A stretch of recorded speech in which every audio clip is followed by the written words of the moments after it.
What's up, peeps? This is Jay Dumont, bringing you a new playthrough, yet again. This time we're taking a look at the Warlock of Firetop Mountain, which I believe is based on a book that came out in 1982 or 83, maybe.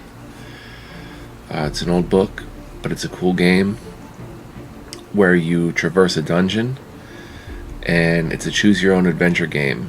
And I don't know a lot about it, but we're going to give it a look today. So let's check out the options. We'll have the screen shake. We're not using a gamepad. We'll turn this all the way up.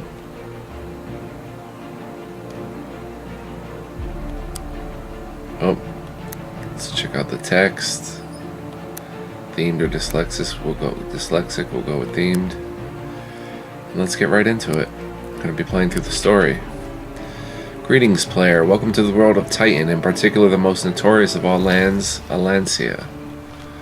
I am Oriana, the Keeper of Souls, your guide and your game master of sorts. So this is like a tabletop RPG as well. You'll see. Many adventurers have entered Firetop Mountain over the last 30 or so years. Voracious readers have wandered the many passages, battling the monsters within and negotiating the many traps, only then to take on the might of Zagor the Warlock. With skill, stamina, and luck, they have chosen their many paths and rolled their fate. Many of these brave young adventurers have perished in the darkness, and their souls, even now, lie unclaimed. You appear to be the next brave soul to take on the mountain and all it contains. To do this, you will need to choose an Alancian hero to take into the mountain.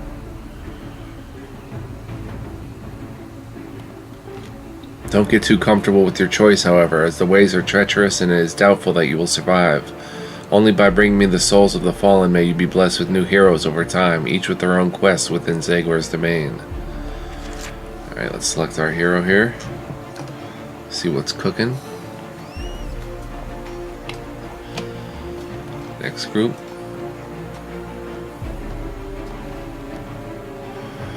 Alright, we've got Lunica Ikadi, Dikion Strom, Alexandra of Blacksand, and Aaron Gotspeed. I think Intrepid Explorers, Alancian Heroes. So we'll go with Alexandra of Blacksand. She looks pretty interesting.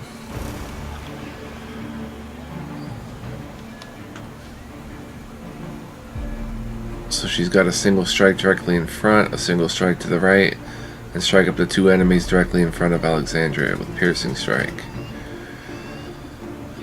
Alexandra, 18 stamina, 10 skill, 8 luck.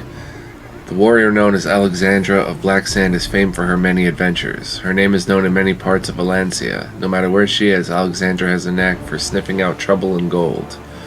An experienced adventurer with a deft sword arm, she can sense dangerous situations before they happen and has built up a good reputation for completing quests quickly and diplomatically, reducing the need for unnecessary conflict. She's educated, has an above average level of education, and she's lucky, so fortune favors you often. We'll just select her instead of looking at the rest.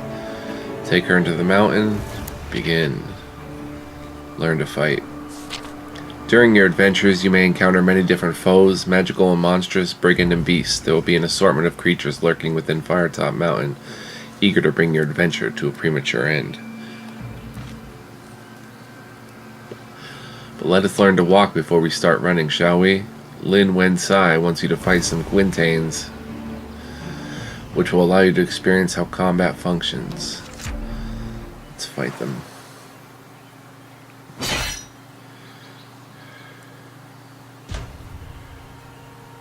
During combat, you can choose to move or attack by selecting a space. Select move to advance toward the Quintain.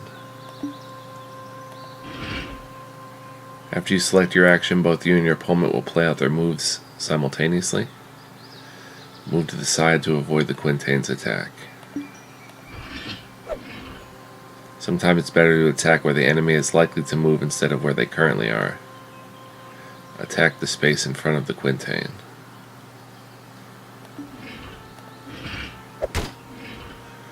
If both you and a foe try to attack each other at the same time, you will clash.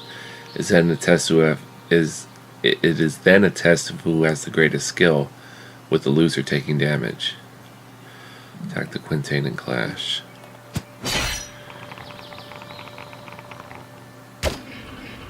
Your enemies will move and attack in somewhat predictable patterns. Pay attention to where they shake to indicate where they'll be attacking next round. Use the movement and attacks to defeat the Quintain.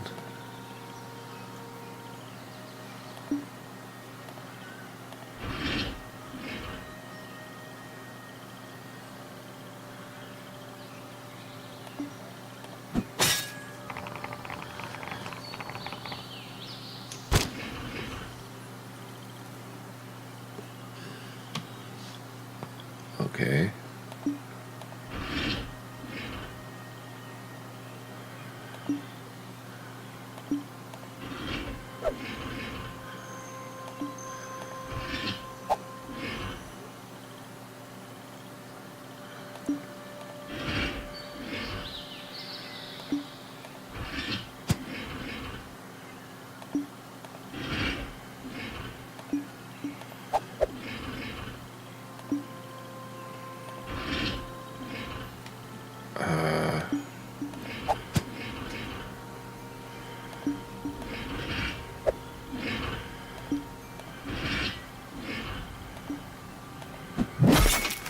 Roll the dice.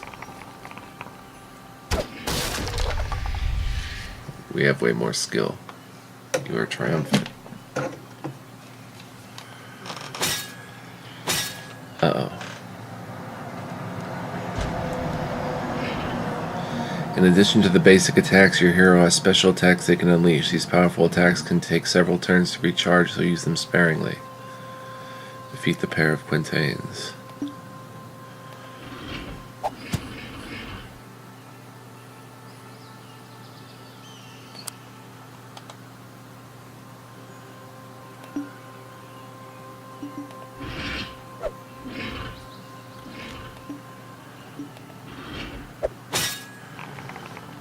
Skill to 2, so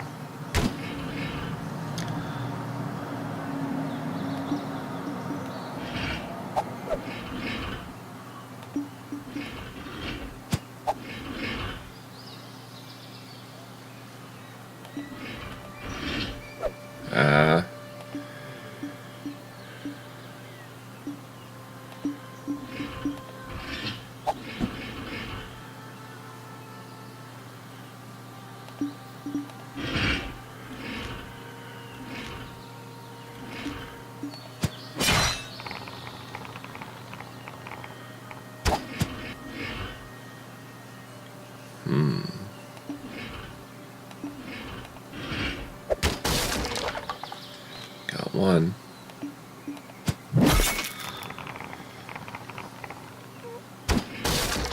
Cool.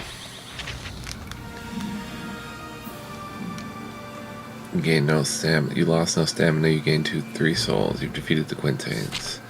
Congratulations, you've passed the basic combat training. Just one more thing, player. While on your quest, keep an eye out for wooden benches like this one. Rest ye, you weary traveler.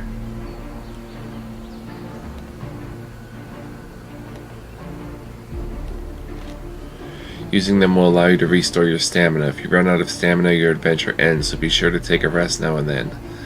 You also have some provisions which you can use at any time, but they tend to work best when you're resting at a bench, so keep that in mind. You will receive 3 resurrection stones at the start of your quest. If your adventurer dies heroically, you can use 1 stone to bring them back to life.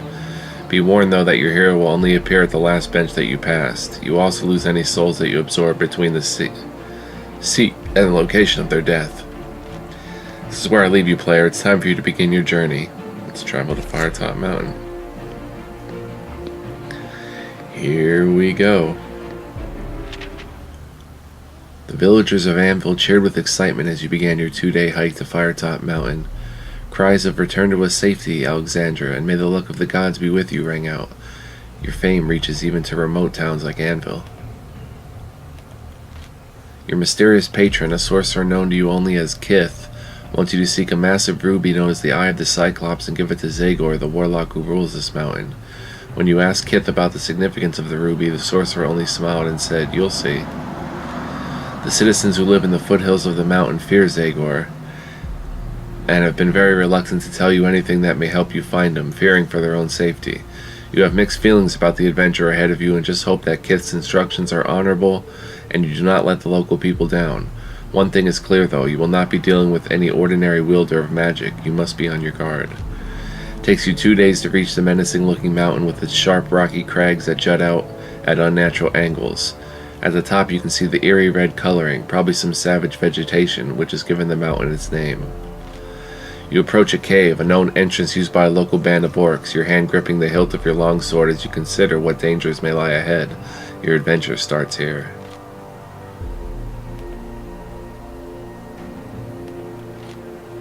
Peer into the gloom. You see dark, slimy walls with pools of water on the stone floor in front of you. The air is cold and dank. Hearing faint scurrying to the east, you light your lantern. With the smell of orc up my nose, I have a feeling I'm going to meet some formidable foes. That ruby is in this mountain somewhere. I'm going to have to ask politely, using my sword, of course. Step warily into the blackness. You stand in a dark, slimy cave entrance. Approach the fork ahead.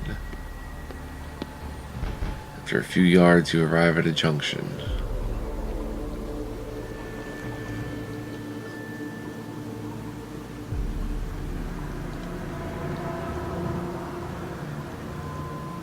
Turn east. The sound of scurrying continues ahead of you, as well as the sound of heavy footsteps. Whatever's marching along the corridor can only be trouble. A few yards ahead, at the limit of the light cast by your lantern, you see a cleft in a tunnel wall. Duck inside the cleft to hide. Shuttering your lantern, you wait with bated breath in the darkness. Without knowing how many creatures there are, I should stay out of sight. You listen intently as the footsteps come closer and then pass by your hiding place without the owners of those footsteps ever knowing you are there.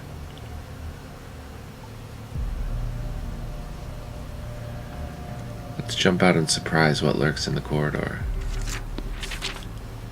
Weapon drawn, you burst from your hiding place and surprise the two greenish creatures clad in rough leather armor patrolling the Warlock's domain. Orcs, just like in Darkwood Forest. Luckily they're cowardly and easy to overcome. With the orcs caught unawares, you're able to wound one severely before the creature knows what's happening. With a heavy cleaving blade in one hand, the second orc is ready for you.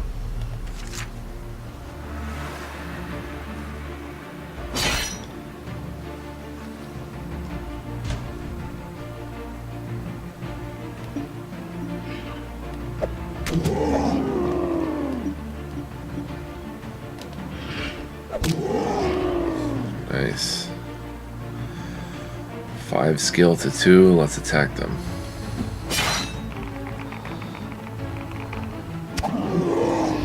Cool. Defeated the orcs. Gained 4 souls.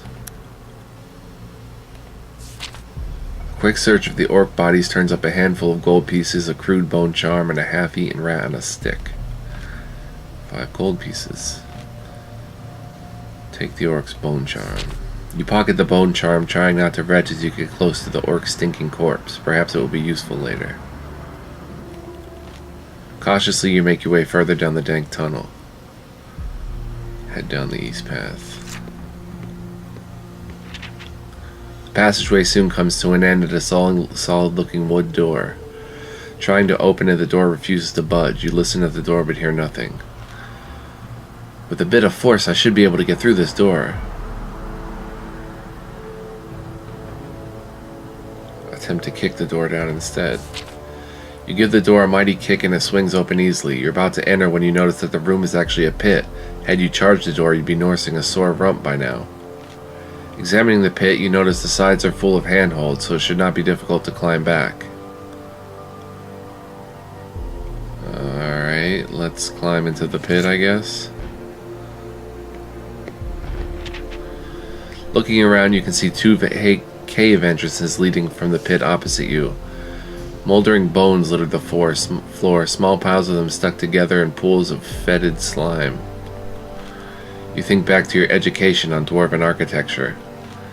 Judging by the way this door led straight into a pit, the dwarves must have used this area for disposal of refuse. Glance around the vile pit. Let's enter the cave to the left.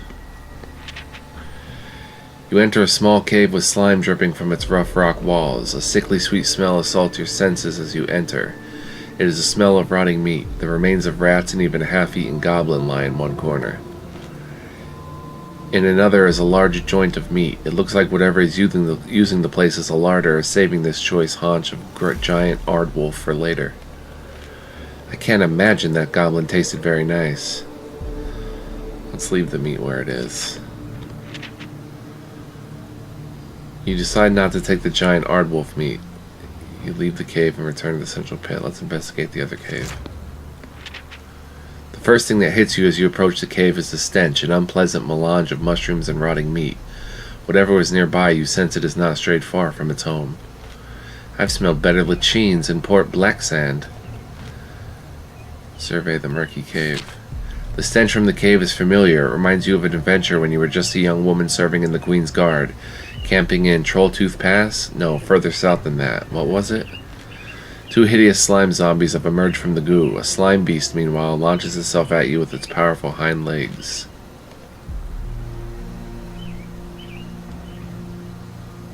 We must fight the monsters. Yes, fight the monsters.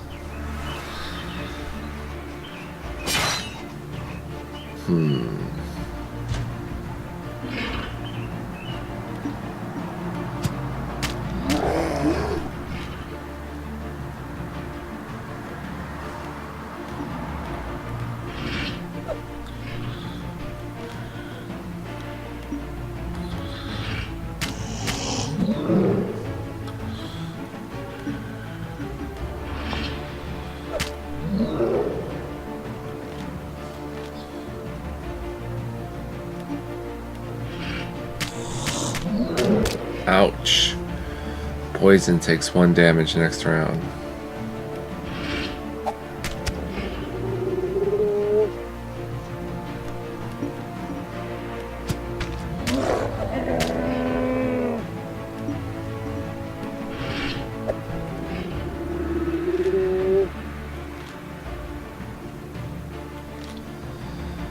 Seven skill. Let's move here.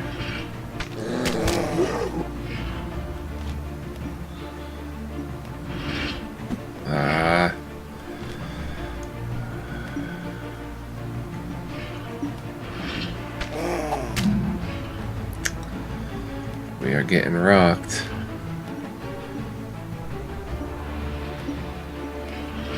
Nice.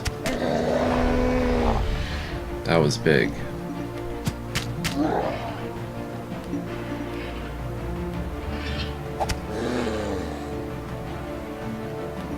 Let's get in a clash with it. Whew. Battles are rough in this game. You defeated the monsters. Lost 14 stamina, gained 6 souls. The creature's dead. You wipe the disgusting ichor that passes for their blood from your weapon and investigate. Apart from sticky pools of acidic slime and various mounds of other, altogether more unpleasant material, there's nothing of interest here.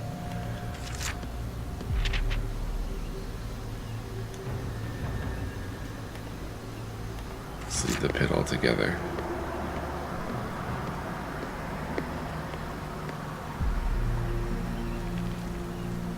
You arrive back at the junction in the passage. You look left to see the cave entrance in the dim distance. Let's walk straight on.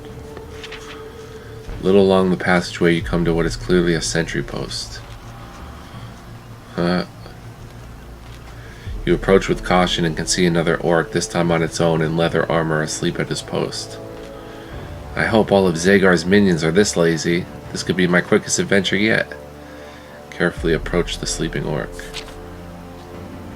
As he is asleep, it should be no trouble for you to wake him so you can get some information. Wake the orc and interrogate him.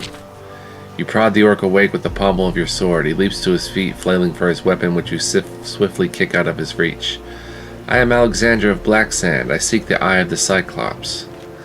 The orc seems to recognize you, or at least he recognizes your sharp sword and heavy armor.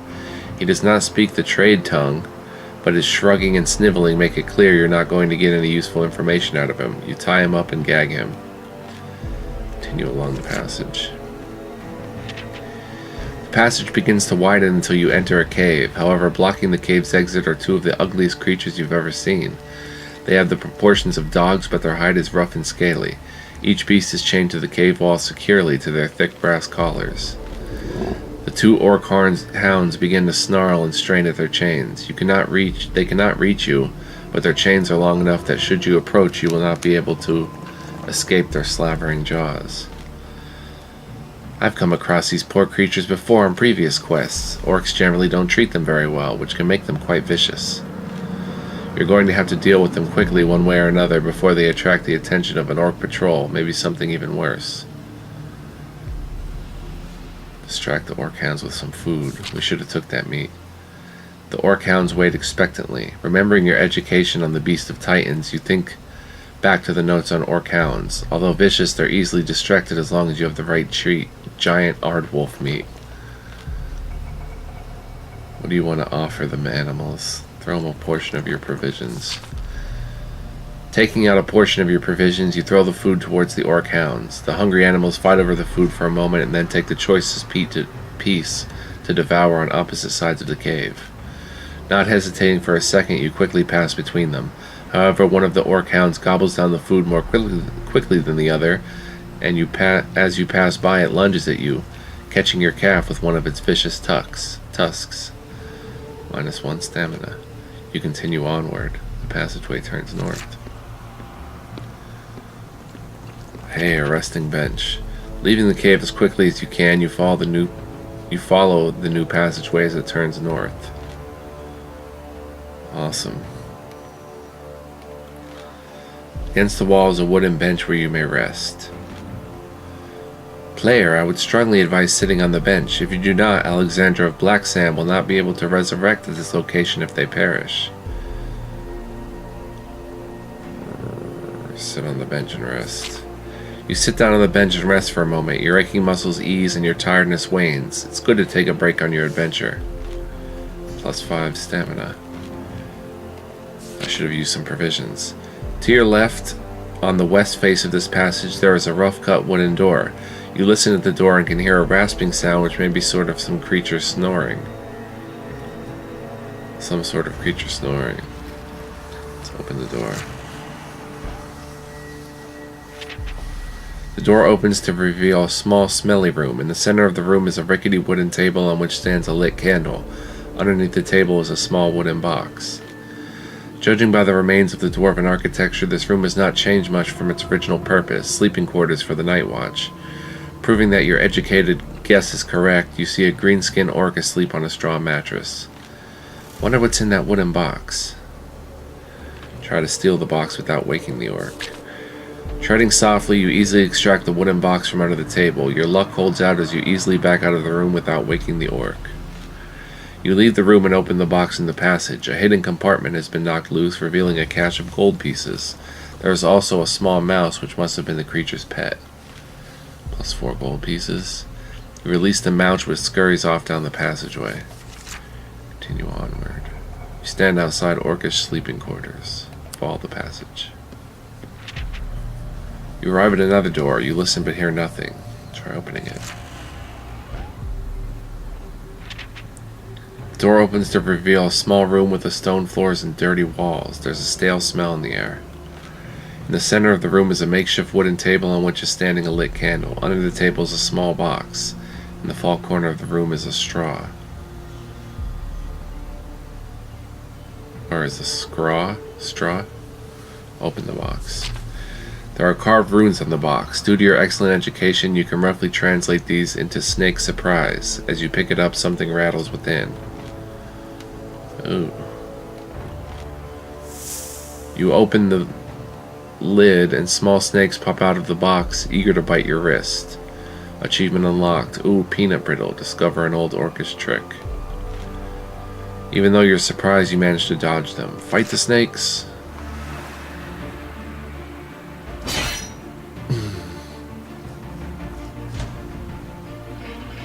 How much skill do they have? Not much. Attack. Attack again.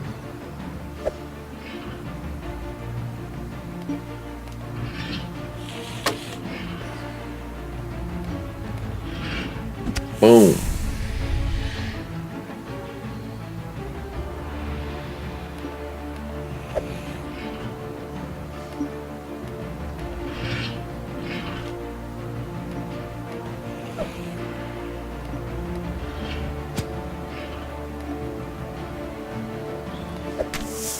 Nice.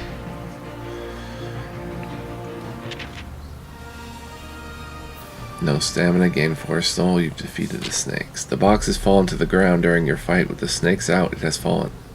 Out of it has fallen a key, which you take.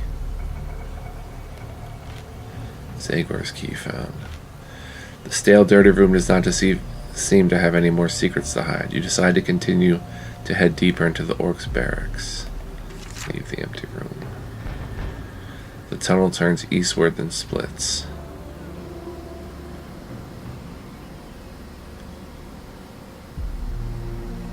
Turn northward.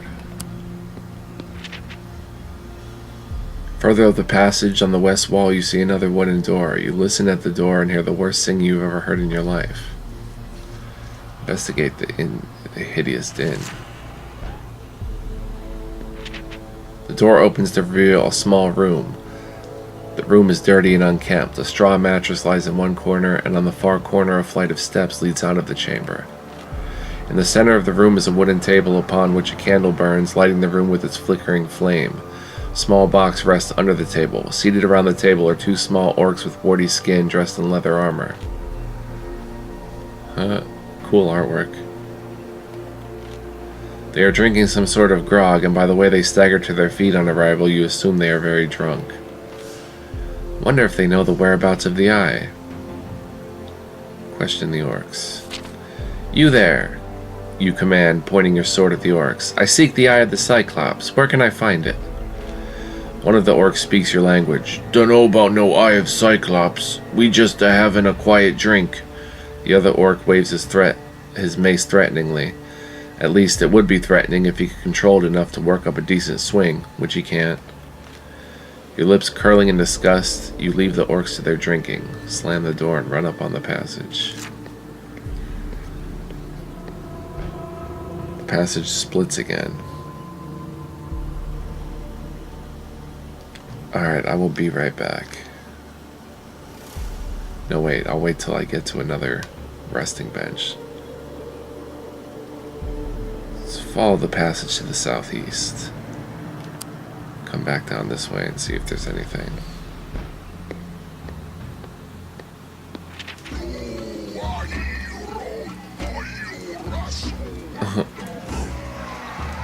You follow the passage as it slopes downward and curves to the north until you find yourself at the corner of a large chamber. The architecture suggests this was originally made by dwarven hands, but it's clearly been repurposed by the orcs. It appears to have turned into some kind of training hall. Dotted around the chamber are a number of wooden posts that bear the marks of axes and other weapons. A cacophonous din echoes around the hall as the green-skinned creatures in leather armor either strike the posts with their swords or each other with wooden cudgels.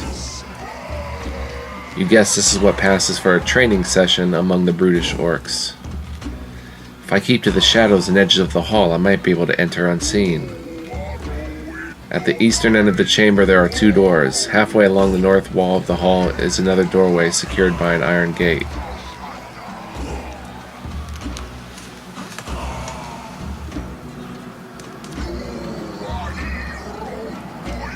Creep to the iron gateway to the north. The orcs are so engrossed in what they're doing and making so much noise while they're doing it that they do not notice as you make your way to the iron gate, open it, and enter the small room beyond. At its center stand what looks like scarecrows made of battered armor, their supporting poles sunk in a strange arrangement of wooden cogs and gears. As the gate swings shut behind you, the training quintains shudder as they activate. Your education has taught you about such strange constructs. These quintains are constructed by magical means by sorcerers for training their troops. You brace yourself for an attack.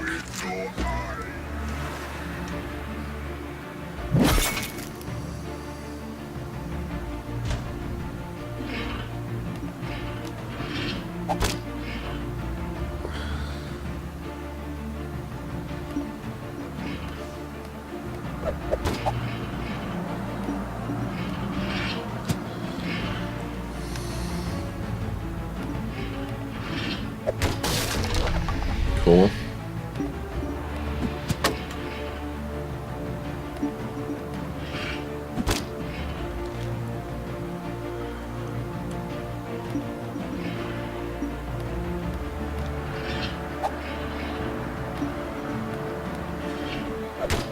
Cool.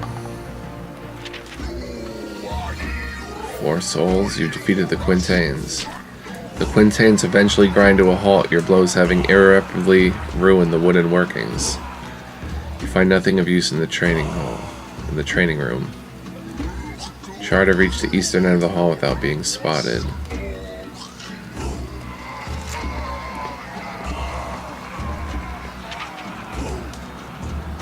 Fortunately, you make it to the far side of the chamber without any of the orcs noticing. One door has a dented shield nailed to it, while the other have a battered helmet hanging from it. Poor creatures, their eyesight must be bad as their ears. Open the door with the helmet hanging from it.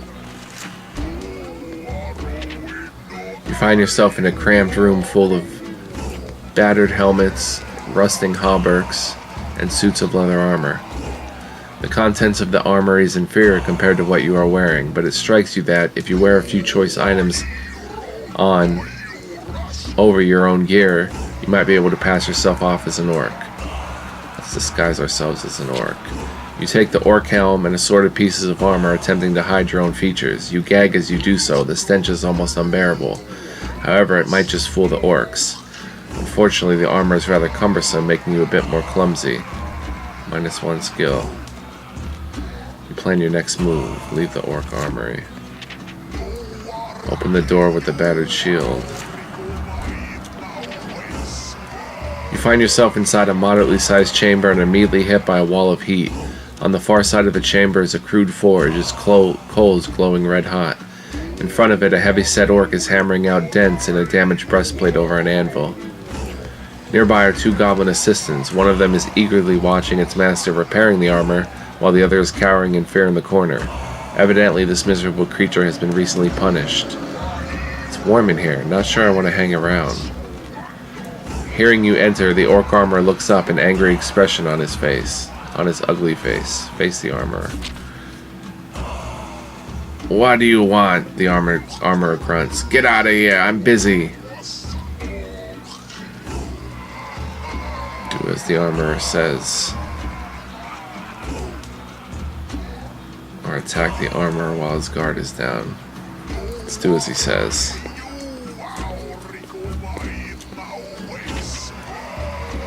Making your way back to the western side of the hall, you decide to take the northerly of the 2 exits available to you, reasoning that this one will take you deeper into the mountain more quickly.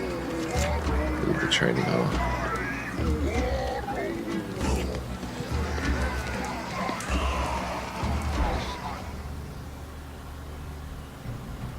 Let's follow it west to this door. You listen to the door and hear angry shouting from within. Open the door and investigate. You open the door to a large room. A large chair behind a solid-looking table suggests that someone or something of rank uses this room. Whoa. Goblin whipping another goblin. In the corner of a room stands a strange-looking orc with a warty face, standing over a smaller orc. With the whip in his hand, he's been beating a servant who is whimpering beneath him. What has happened to that poor creature's hand? It looks deformed. Spring at the orc and hope his servant will aid you. As you spring at the orc, his servant rises to his feet, picks up a heavy wooden stick, and joins the melee, but to your disappointment, he attacks you. Ungrateful. Achievement unlocked. Thanks for nothing. Try to assist the orcish servant.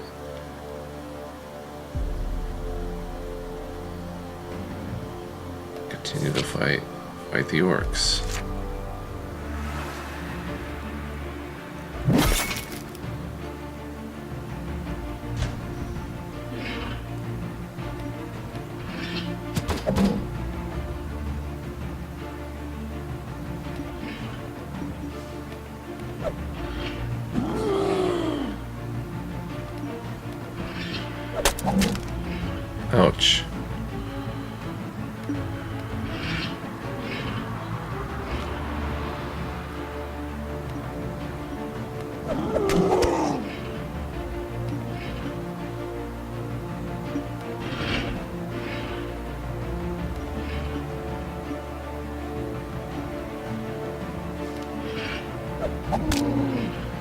I'm gonna die.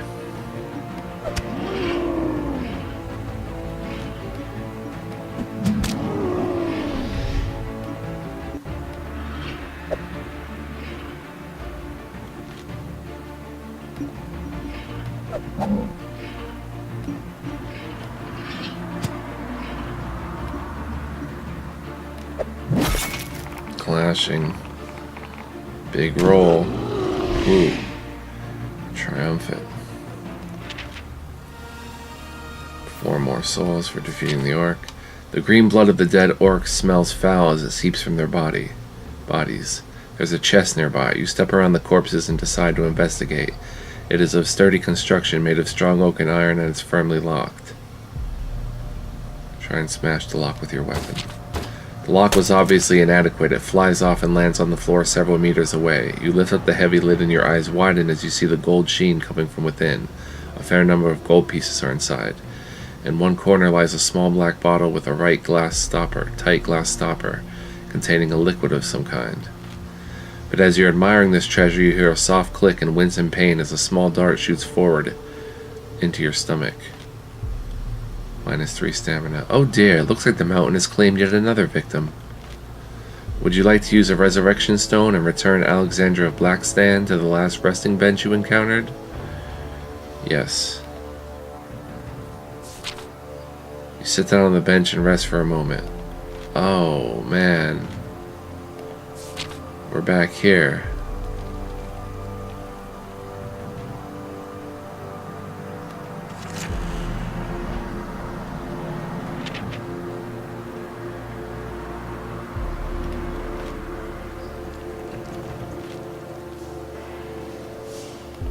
We did all this, so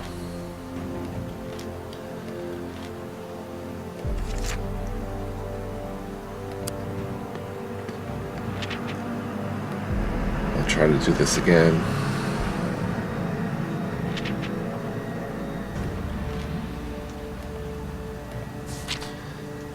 Oh, snake surprise, but there's a key in here.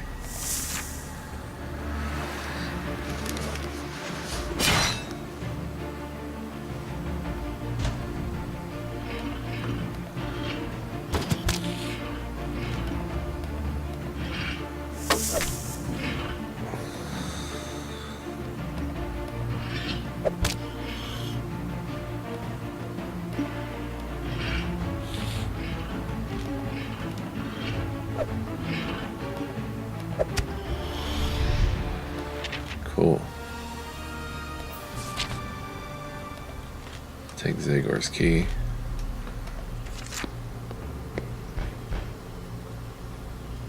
I'm not gonna head back to that place. I don't think there's any reason for us to come in here. Just have to look at the picture again.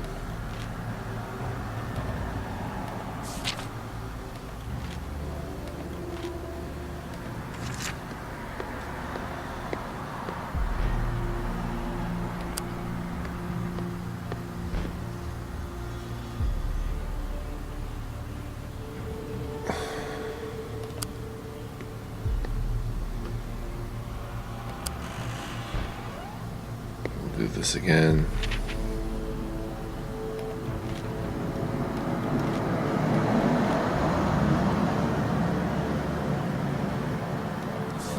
Attack them both.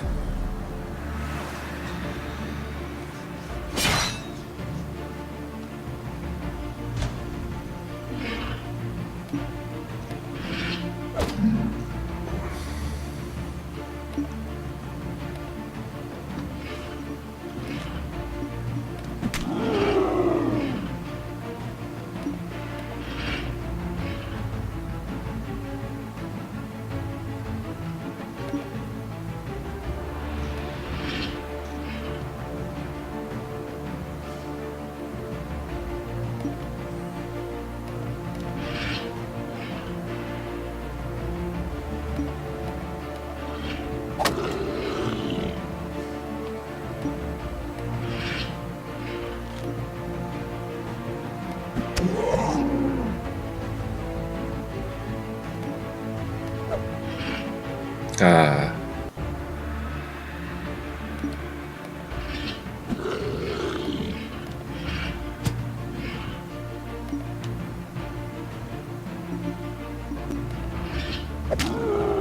Ouch.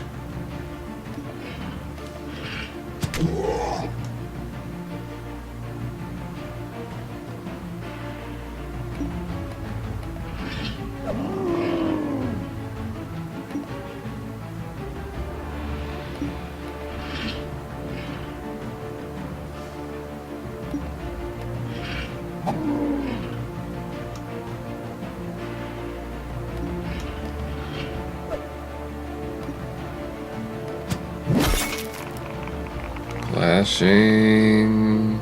We got him.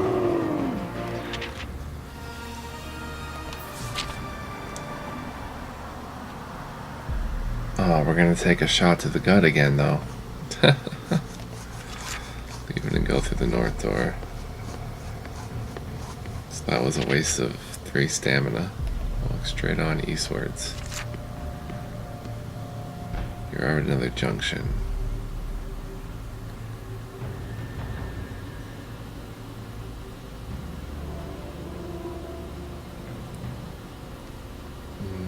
Turn northwards into this room. Passageway leads into a square dungeon chamber. There are 2 doors on the eastern wall and 2 in the western wall. On the opposite side of the room lies another passageway leading away north. The first door to the right is well used, and putting your ear to the keyhole, you listen and hear a man screaming for help from the inside. Before deciding what to do next, you listen at the other doors as well. From behind the second door to the right, you hear a thumping sound on the wood. Hello? Hello? Not funny. Open door. The first door to the left is made of solid metal. Listening at the door, you hear the sound of tortured screams coming from within. Putting your ear to the second door on the left, you hear nothing. The Eye of the Cyclops is unlikely to be in a dungeon cell, but you never know.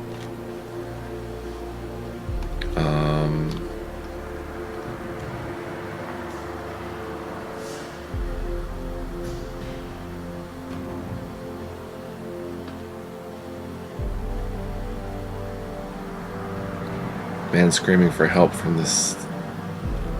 Is that the first door to the right? Yep. Let's open it. You unbolt the door and swing it open. A nauseating stench hits your nostrils. Inside the room is covered with bones, rotting vegetation, and slime. A wild-haired old man, clothed in rags, rushes at you screaming.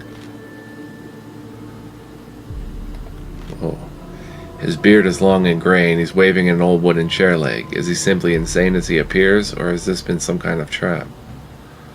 Try to shout at him to calm him down. You shout, "You're freed, old man," at the top of your voice. Instantly his rantings cease. He stops dead in his track and sinks to the floor, weeping loudly. "Alexandra of Black Sand, finally a familiar face. You have my eternal gratitude." As he gradually composes himself, he thanks you many times. Many years ago he was an adventurer like you in search of the Warlock's treasure. He was captured by the orcs and thrown into a solitary cell as sort of a pet for the creatures. This must be the Aaron Degar that I've heard about. They have many tales told of this great warrior. Sadly, his time in confinement has not been kind to him. You ask the man about the Eye of the Cyclops. His memory is poor after so long in isolation, but he says he's heard of such a thing. Rumors of an immense gem powering an evil construct which draws life from demonic power. I always thought it was just a superstitious rumor, though. +1 luck. Leave the filthy cell.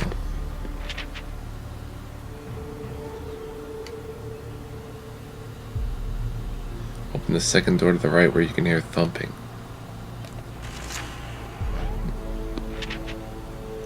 As you approach the door, the banging gets louder and the bolts start to shake. "Come on, nerd. Let out. Waking up." Sliding back the rusty bolt and opening the door, you come face to face with a panicked-looking goblin with a horrific creature closing in behind it. Slime beast, run!" squeaks the panicked goblin, and he lashes out at you. The toad-like slime beast joins in on the fray, opening its wide mouth that is full of long, spiked teeth. Oh boy.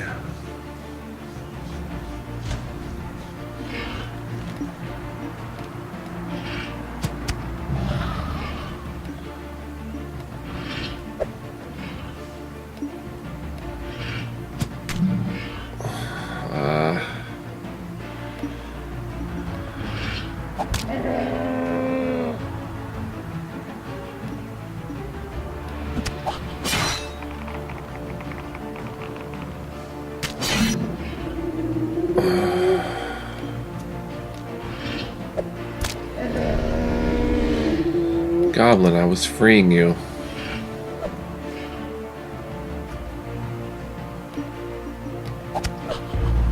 Ah, defeated again.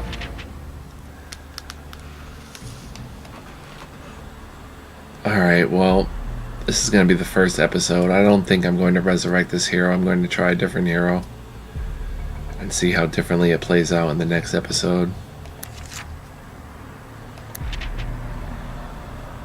So, thank you for joining me. Hopefully we can make some more progress. Maybe with a different hero. We'll check out the stats and compare them and see what we come up with. And yeah, pretty cool game. I'll see you next time. Thanks for watching. If you enjoyed it, press the like button, please. Leave me a comment. Let me know what you think. And yeah, take care. So long, everybody. I said so long, everybody.